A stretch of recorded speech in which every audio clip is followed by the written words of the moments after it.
जो मोहम्मद रफ़ी साहब को जानते हैं वो अच्छी तरह से जानते हैं कि मोहम्मद रफ़ी साहब को पैसे से कोई लगाव नहीं था। मोहम्मद रफ़ी साहब किसी भी प्रोड्यूसर हो या म्यूज़िक डायरेक्टर हो, उसके लिए गा देते थे बिना पैसे के चिंता किए हुए। अगर किसी प्रोड्यूसर या म्यूज़िक डायरेक्टर के पास पैसे नहीं होता, तो मोहम्मद रफ़ी साहब उनके लिए फ्री में गा देते थे। यहाँ तक कि किसी प्रोड्यूसर या म्यूज़िक डायरेक्टर को पैसे की ज़रूरत होती, तो मोहम्मद रफ़ी साहब उनकी मदद किया कर देते थे। लेकिन एक प्रोड्यूसर थे, जिनसे मोहम्मद रफ़ी साहब ने पैसे की डिमांड की और पूरा पैसा लिया। तो कौन था ये प्रोड्यूसर? चलिए इनकी कहानी जानते हैं। तो वो प्रोड्यूसर बॉलीवुड के एक बहुत बड़े फ़िल्म डायरेक्टर और प्रोड्यूसर के भाई थे। तो वो प्रोड्यूसर अपने घर वालों से जुदा होने के बाद वो अपने प्रेग्नेंट बेबी को लेकर उस घर से निकले और गाड़ी में सवार होकर चल दिए। तो उन्हें मालूम नहीं था कि मैं कहाँ जाऊँ। तो उस प्रोड्यूसर को अचानक याद आया कि मोहम्मद रफ़ी साहब अपने पाली हिल वाले फ्लैट से खार के तरफ बंगले में शिफ्ट हो चुके हैं और वो फ्लैट खाली है। तो वो प्रोड्यूसर मोहम्मद रफ़ी साहब के पास गए। उस प्रोड्यूसर की जान-पहचान मोहम्मद रफ़ी साहब के साथ बहुत अच्छी थी और उस प्रोड्यूसर ने मोहम्मद रफ़ी साहब से अपनी आपबीती सुनाई और कहा, मेरे पास घर नहीं है, मैं क्या करूँ? अगर आपका वो घर मुझे किराए पे मिल जाए। तो मोहम्मद रफ़ी साहब ने ये सुनते ही अपने घर के अंदर गए, घर से चाबी लाए और उस प्रोड्यूसर के हाथ में चाबी दे दी। मोहम्मद रफ़ी साहब ने ना लिखा-पढ़ी की, ना ही किराए की बात की और ना ही किसी टर्म्स और कंडीशन की बात की। मोहम्मद रफ़ी साहब ने किसी किस्म की बात ही नहीं की। मोहम्मद रफ़ी साहब ने उस प्रोड्यूसर को चाबी दे दी। वो प्रोड्यूसर मोहम्मद रफ़ी साहब के घर में तकरीबन 4-5 साल रहे और बॉलीवुड में बहुत बड़ा नाम हो गए।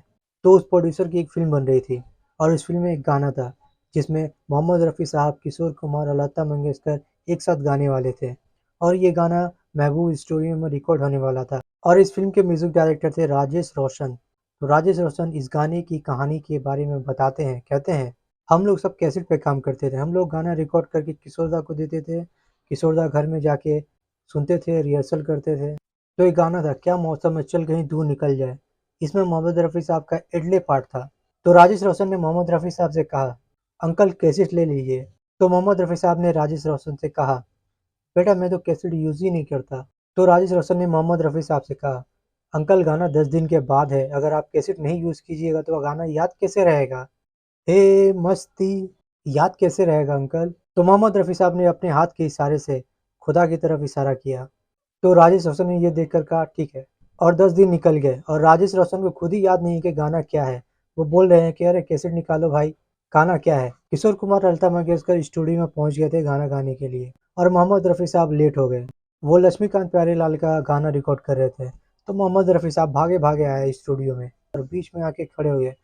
मोहम्मद रफ़ी साहब की एक तरफ लता मंगेशकर थी और दूसरी तरफ किशोर कुमार थे। किशोर कुमार और लता मंगेशकर राजेश रोशन को देख रहे हैं, राजेश रोशन किशोर कुमार और लता मंगेशकर को देख रहे हैं और गाना रिकॉर्ड होने के लिए सब कुछ तैयार हो गया था।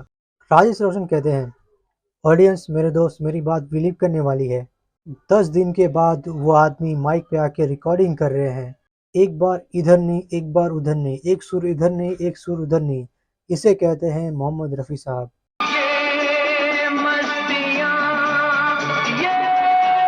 तो ये गाना रिकॉर्ड हो गया और इस गाने के रिकॉर्ड होने के बाद उस प्रोड्यूसर को सिंगर्स को फूलों का गुलदस्ता देना था। प्रोडक्शन वालों ने सिर्फ 2 ही गुलदस्ते लेके आए थे। तो वो प्रोड्यूसर उठे और एक गुलदस्ता उन्होंने लिया और वो गुलदस्ता उन्होंने लता मंगेशकर को दे दिया और उस प्रोड्यूसर ने दूसरा फूलों का गुलदस्ता लिया। तो मोहम्मद रफ़ी साहब थोड़ा आगे आए। मोहम्मद रफ़ी साहब को लगा कि मोहम्मद रफ़ी साहब को लगा कि ये प्रोड्यूसर मुझे ये फूलों का गुलदस्ता देगा, मगर उस प्रोड्यूसर ने उस फूलों का गुलदस्ता किशोर कुमार को दे दिया। तो मोहम्मद रफ़ी साहब को उस प्रोड्यूसर के इस बर्ताव से थोड़ी तकलीफ हुई। ये वही प्रोड्यूसर था जिसे मोहम्मद रफ़ी साहब ने ऐसे चाबी दे दिया था, बिना कुछ पूछ-पाछ किए हुए, बातचीत किए हुए। और मोहम्मद रफ़ी साहब मायूसी के साथ उस रिकॉर्डिंग स्टूडियो से निकले और मोहम्मद रफ़ी साहब ने अपने सेक्रेटरी ज़हीर से कहा, पूरे पैसे लेना। मोहम्मद रफ़ी साहब ने पहली बार ऐसे अल्फाज यूज़ किए थे क्योंकि मोहम्मद रफ़ी साहब को तकलीफ़ पहुंची थी। मोहम्मद रफ़ी साहब ये बात कहकर गाड़ी में बैठ के निकल गए। तो वो प्रोड्यूसर यश चोपड़ा थे जो मोहम्मद रफ़ी साहब के घर में 4-5 साल रहे और जिन्होंने मोहम्मद रफ़ी साहब को फूलों का गुलदस्ता नहीं दिया। और यश चोपड़ा की वो प्रेग्नेंट वाइफ प्रेमिला सिंह थी। तो यश चोपड़ा के वो बहुत बड़े प्रोड्यूसर डायरेक्टर भाई बी आर चोपड़ा थे और यश चोपड़ा जिस फ़िल्म को प्रोड्यूस कर रहे थे, वो 1977 की फ़िल्म दूसरा आदमी थी। तो मोहम्मद रफ़ी साहब ने पहले पैसे का डिमांड किया और पूरा पैसे लिया। अगर आपको ये वीडियो अच्छा लगा तो इस वीडियो को ज़्यादा से ज़्यादा शेयर कीजिए, लाइक कीजिए। मिलते हैं नेक्स्ट वीडियो, तब तक के लिए